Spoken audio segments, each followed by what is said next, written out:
You're now listening to Durian ASEAN, the voice of discovery and sharing.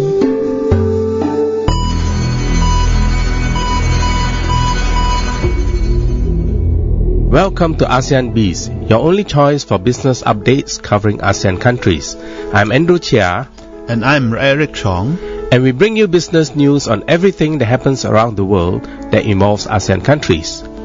Yes, our direct main story today is ASEAN Outlook in 2016. But before that, let's look at our current business update on the topic of cheaper oil in 2016. Yes, Eric.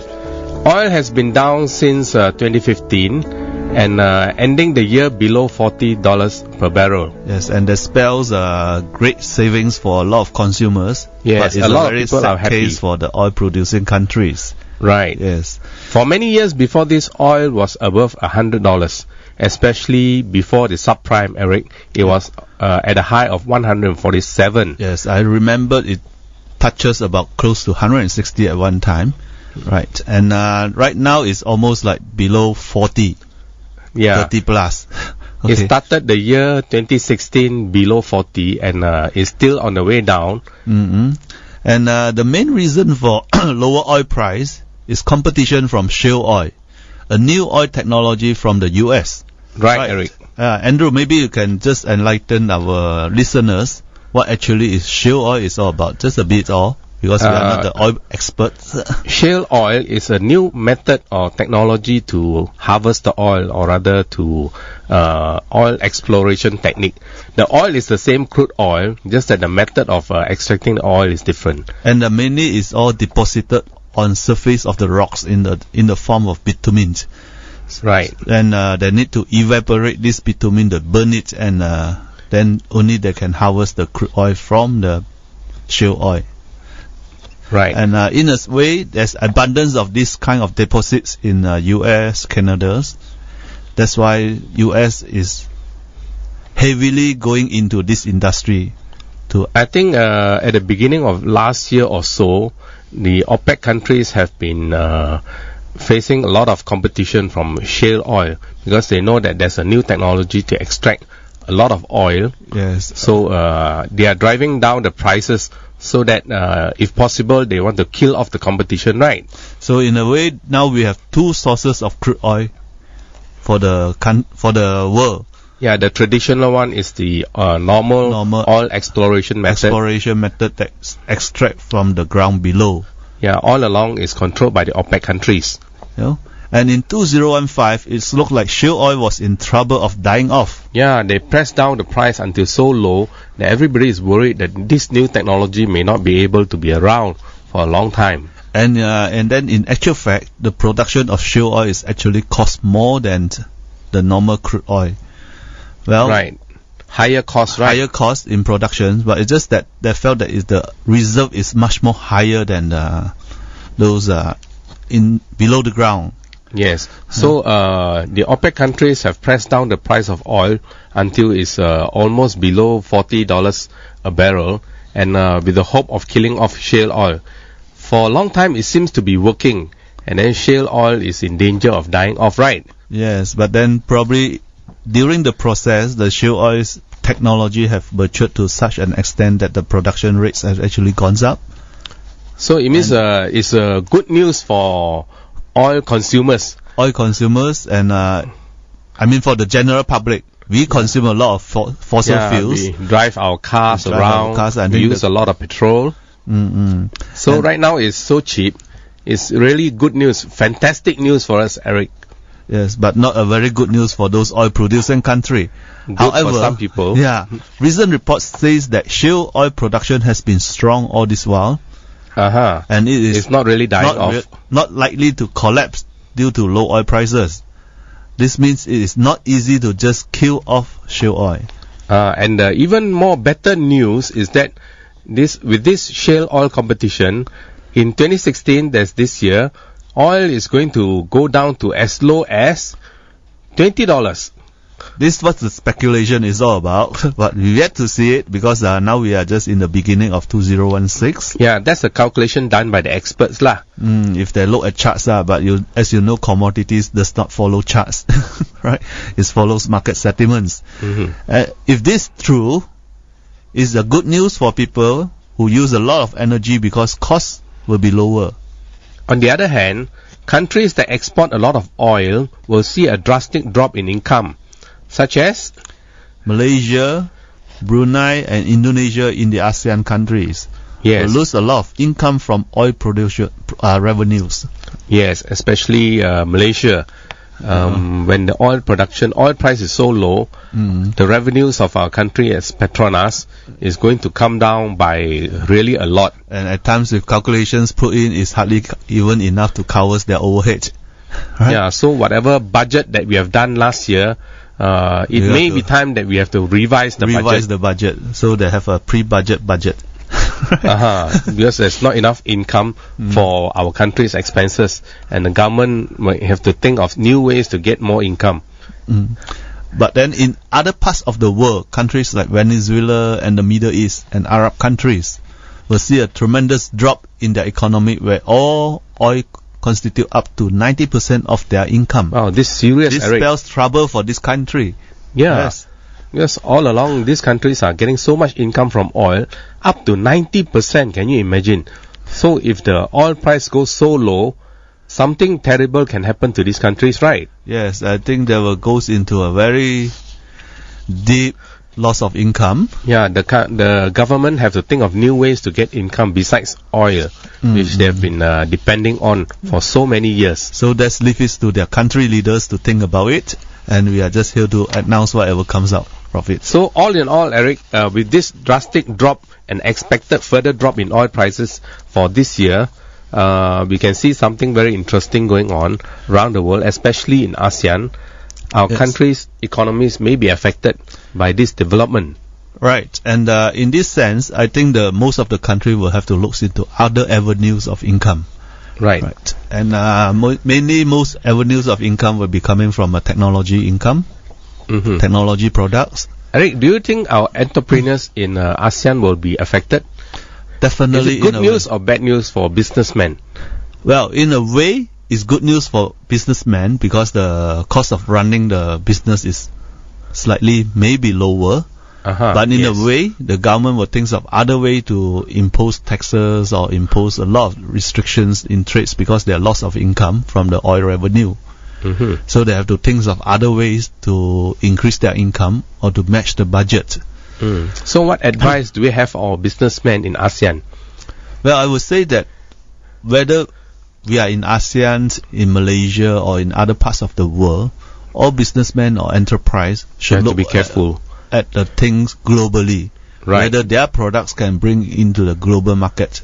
Right. Not just domestic market, because the domestic demand might not be there, and they might not have the sufficient volume to actually goes into a very healthy business. Yeah, right. And it's expected that the global or the world economy will see a drop this year, not only due to the oil prices but weaker demand, right? Weaker demands and in terms of products. But on the other hand, we look at services. Services might come into handy, especially in terms of educations. We have seen greater demand for educations, good quality educations. Yeah. Right. So in this sense, I think a lot of enterprise will actually delve into educations rather than just pure products. Yes, Eric. Okay. So, guys, we will take a short break now, and we'll be back with our main story for today. Stay tuned, guys.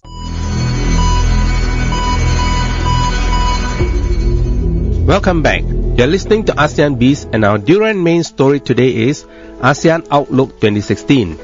But before we bring you our main story, as usual, Eric is going to share with us his funny business moment. And the title of his story today is You're Fired.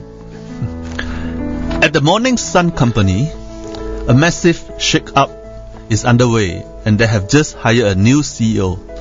Being the new boss, Mr. CEO was determined to rid of all slackers in the organizations. On a tour of the facilities, he noticed a guy leaning against the wall and ideally picking his teeth. The room was full of workers and he wanted to let them know that he meant business. He asked the guy, "How much money do you make a week?" A little surprised, the young man looked at him and said, "Well, I make a little over $400 a week." "Why?" The CEO said, "You wait right here." He walked back to his office, came back in 2 minutes and handed the guys $1,600 in cash and said, "Here's 4 weeks' pay. Now get out and don't come back." Feeling pretty good about himself, the CEO looked around and the room and asked, "Does anyone want to tell me what that goofball did here?" From across the room, a voice said, "Sure, he was the pizza delivery guy from Domino's and was just waiting to collect his money." Well, I wish I was that pizza delivery guy, Eric. Lucky fella. Yeah, so Mr. Boss, or whoever is the boss out there, okay, before you show some authorities, check the background first. Okay, thank you, Eric, for that funny business moment. Welcome back to the show, guys. You're listening to ASEAN BIZ, your only choice for business updates covering ASEAN countries. I'm your host, Andrew Chia, and together with me is Eric Chong, and we bring you business news on everything that happens around the world, which involves ASEAN countries. The title of our Durian main story today is ASEAN Outlook 2016. Okay. Wow. Andrew, Happy New Year to everybody. Happy New Year. Okay. Andrew, what's your take on the ASEAN outlooks on our economy?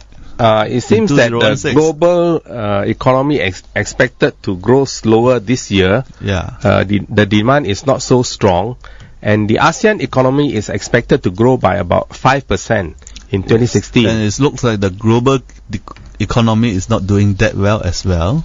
And as usual, is blame it on China. Yes, and a lot of situations, economic situation is very politically driven, which cause a lot of so-called discomfort in a lot of countries. Yeah, and yes. Most countries, especially the Western countries, agree that most countries this year are affected by softer demand from China. Well, in that case, it's possible, right? We've seen that China have devalued their currency again. Mm-hmm. In this sense, they are expecting more people to buy from them. But this year is a special year, Eric. Yes. This is the time when the ASEAN Economic Community AEC was launched on the last day of last year, 2015. And the AEC has the potential to spur intra-ASEAN trade and to establish a more globally competitive single market and production base. Well, the idea is there, the concept is there. Yeah. Okay, do you think it works or not? Andrew, what's your take on this one? It seems that countries in ASEAN can set up factories and things like that in each other's countries with minimum restrictions, and this freedom is supposed to spur economic growth in the region. And right now, our region economy is about $3 trillion, yes. Our 10 countries combined, which is a very strong growth rate for the past few years. And if you look at across the region, ASEAN regions, each will have different cultures and different ways of living. So do you think that it can come up with one production base? We can talk about cooperation and mutually helping each other, but coming up with one production base, maybe it's not so easy, Eric. Theoretically, yes. Theoretically, yes. On paper, yes. Because you will have different costs and different effects on culture. Right. And our story today is taken from many research houses and financial institutions' comments around the world. And one of the comments is that there are 5 risks to ASEAN growth, not only this year but all along. Firstly, it is the internal political struggles, especially countries like Thailand, Malaysia, and even Indonesia, where Joko reshuffled his cabinet recently. And then we see the post-elections uncertainties. Philippines, whether new government will continue with reform. Myanmar, whether the military will continue to cooperate with Ms. Aung San Suu Kyi. Right, yes. And the third risk for ASEAN growth is probably droughts and floods. We know that El Nino is very powerful last year, and this year is extended to 2016. And this El Nino may affect agriculture production in Myanmar, Thailand, Indonesia, Philippines, and even Vietnam. Yes, and we are feeling the heat this past 2 weeks. Yeah, actually, it's very hot, it's right? very hot. It's practically unbearable. And in this case, I think even yesterday's newspaper, we have seen that certain part of our rice growing areas actually dry up. Too hot. And you can see the whole ground is kicking up. Yeah. So in this sense, this El Nino is really, really powerful. Yeah, so countries that depend on agriculture production like Myanmar and Thailand, definitely it will be affected. Our economy may face a bit of problem because of that. And as usual, the drop in supply will make the cost of existing products increases. Right, yeah. So globally, we know that recently oil prices, we have just mentioned in our current business update, that the oil prices is expected to go down further. Yeah. And definitely this will affect countries in ASEAN such as Malaysia, our country, as well as Indonesia. Yes. And we these can two countries are a lot. These two countries are mainly oil producing countries, and including of Brunei. Yes, Brunei. We almost left out Brunei. Yes, don't forget Brunei is also a major oil producing country. Right. And I would say 90% of their income still dependent on oil. Right? Then we can see a slowdown in China will affect growth and export from ASEAN countries. Right. We have just mentioned that China is affecting the whole world, so including ASEAN. And we can see that China is actually dropping their demand for raw materials. That's why a lot of mining activities like iron ore mining, copper mining actually slows down because of the demand from China. Right. So we have talked about 5 risks to ASEAN growth. But despite all these risks, Eric, I think ASEAN growth is poised to continue. And our growth is still stronger than many other regions around the world. Well, definitely, because as you look at the ASEAN regions, I would safely say that the ASEAN people are mainly hardworking people. Right. And they are so-called survivalists.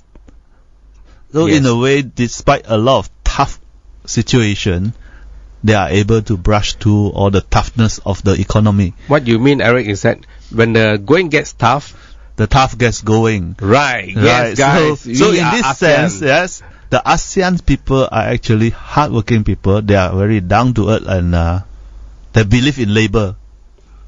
Right. Right. Working hard. Working hard is the way. But then on top of that, I would say is that ASEAN regions will come up with more technologically advanced products if they really want to seriously looking into a single production base, right? But then nowadays we don't see a lot of so-called technologically advanced products coming out from ASEAN. We have to improve on this area. So I would say that the ASEAN regions will still have a lot of rooms for improvement. But just that the next question is, where is the demand? They have to look for the demand for all these products. Yeah, that is a good question, because Western countries like US and Europe, the economy there is not so strong either.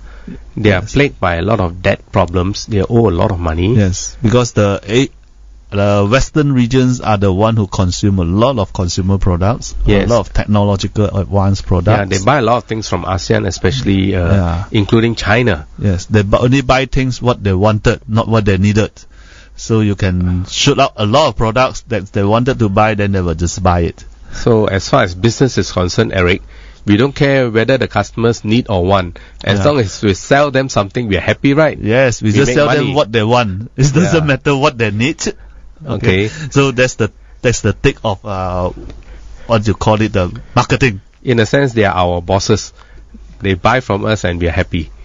Well, as long as it pays the bill, we are happy. Definitely. So it doesn't matter. That's why you can see that nowadays there's so many products which you find that is not necessary in the market, but yet is selling because people wanted to buy it. Right.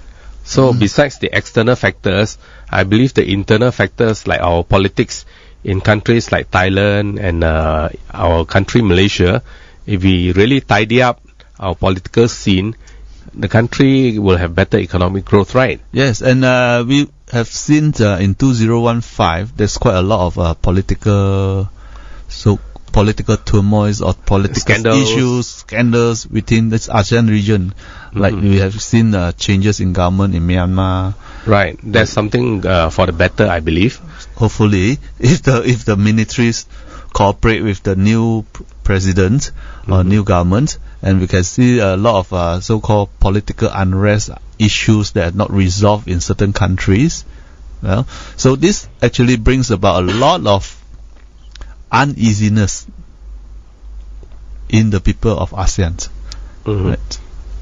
Okay, we'll come back after the break with a country-by-country analysis and comments.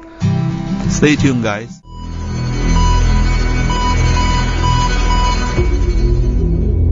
Welcome back, guys. You are listening to ASEAN BIZ, and our Durian main story today is the ASEAN Outlook for 2016. But before we continue with the concluding part of our story today, as usual, Eric will give us a quick health tip. Eric is our health and fitness coach, and he runs a 100 km marathon himself. His health tip story for today is how to eat in your 40s. Thanks, Andrew. For the past 2 episodes, I have presented to you all how to eat in your 20s, how to eat in your 30s. So now, how to eat in your 40s. Right, Eric, you're almost coming to my age. Well, you don't need to announce your age or our age. Okay, life in your 40s may have a more manageable rhythm to it, but it's also easy to get complacent with your diet and activities level. And even though you may have more time to exercise, you may not make it a priority in your life. So in this sense, how to eat during your 40s. First thing, watch your calories. As your metabolism naturally start to slow down a bit in your 40s, you may find that you are picking up a few extra pounds. So keep tabs on your calories and watch your intake of fats and refined carbohydrates. And in case you're curious about what you mean by refined carbohydrates, is mainly processed food. Right. And maintain your muscle.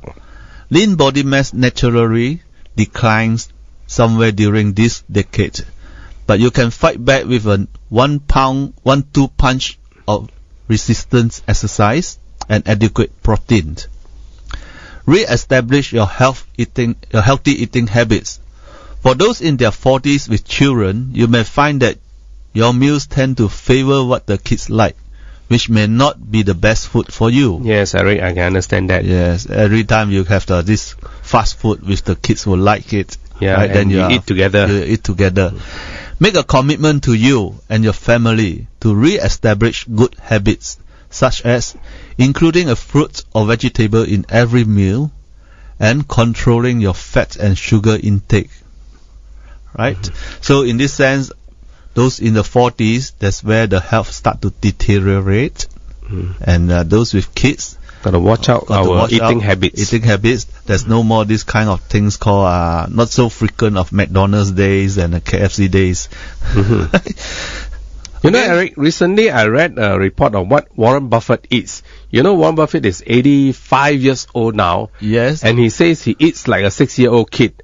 Lots of burgers and 5 Cokes a day. Can you imagine?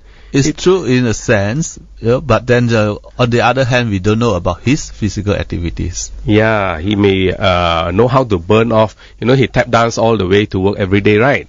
So that burns up a lot of calories. Yes. So for those of us who are not doing the same kind of exercise routine like Mr. Warren Buffett, please don't try too much burgers and Don't just look on the side that favors you. You got to look into your other side, how you carry out your daily activities. If you are just staying at home watching TV, then you got to watch your diet. Yeah, if we eat like the kids, we should also run around like the kids. They burn up all the calories. They burn up all the calories. And also, you got to watch where is your calories coming from. And we look at the 3 macronutrients like carbohydrates, protein, and fats. You must put it into ratios, proper ratios. Where does all this come from? Do your debits and credits. So health is all about debit and credits. It's either you cash out now or you been cash out. Alright, thanks Eric for that useful health tip. Let's continue with our concluding part of the story today, that is the ASEAN Outlook for this year 2016. And we will give you a country by country comments. First on the list, as usual, is Brunei, the country that starts with B. Right. And the prospect for them is quite fair. Expected low oil prices in 2016, maybe it will touches $20 per barrel, will affect the economy badly. Yes, as we mentioned earlier, as we all know, Brunei is highly dependent on oil. Oil, yes. And so far, it's really good news for them because oil all along has been almost $100 or even higher than that for many years. For the past, they have been living on high price credit. Let's hope that their country has saved up a lot of money for lower prices in the near future. Hope so. And next on the list is Cambodia. And the prospects is good. Good means they are expecting more than 7% growth in GDP. And then followed by Indonesia. The prospect for them is stable. We are looking at about 5.4%. And Indonesia is the largest economy in ASEAN with a GDP of 900 billion. And its economics reform seems to be taking off recently with their new president Joko. Right. Yeah, it seems that Joko is doing a good job and the economy is growing by leaps and bounds. And business is very good there. We understand from our friends who are doing business there, it's really booming. It's really booming, and I understand that President Joko, with his new reform, actually steps on a lot of people's tails. He's very brave. He's very brave, and during the recent interview, you can actually see that he actually doing a lot of things to actually bring improve up the business. Improve the business of the middle class. He's very pro-business. Yes, and he will not let those so-called big tycoons to control the economics. Right. Next on the list is Laos, and Laos prospect is good.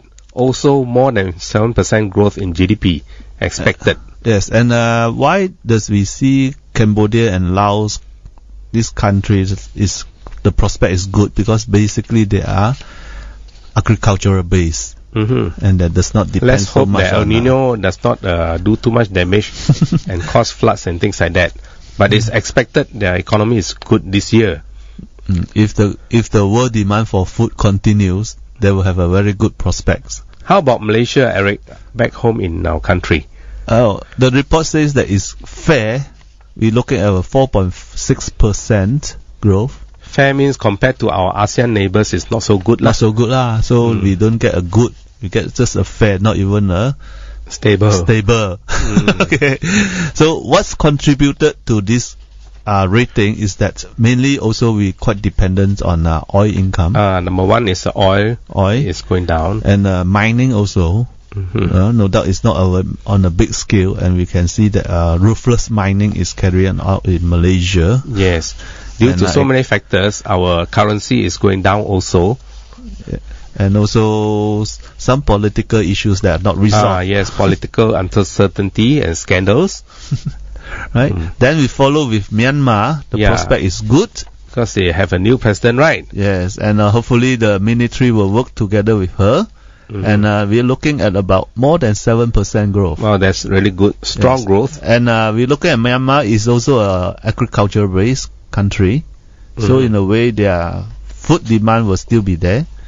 And that's a country with a lot of room for improvement. I think more than half of the country are comprised of poor citizens. Yes, and if you speak to their citizens, they're actually living in, I would say, if comparatively to developed countries, they are below poverty line. Yeah. That's quite serious. They hardly have any pipe water or... They earn less than $2 a day.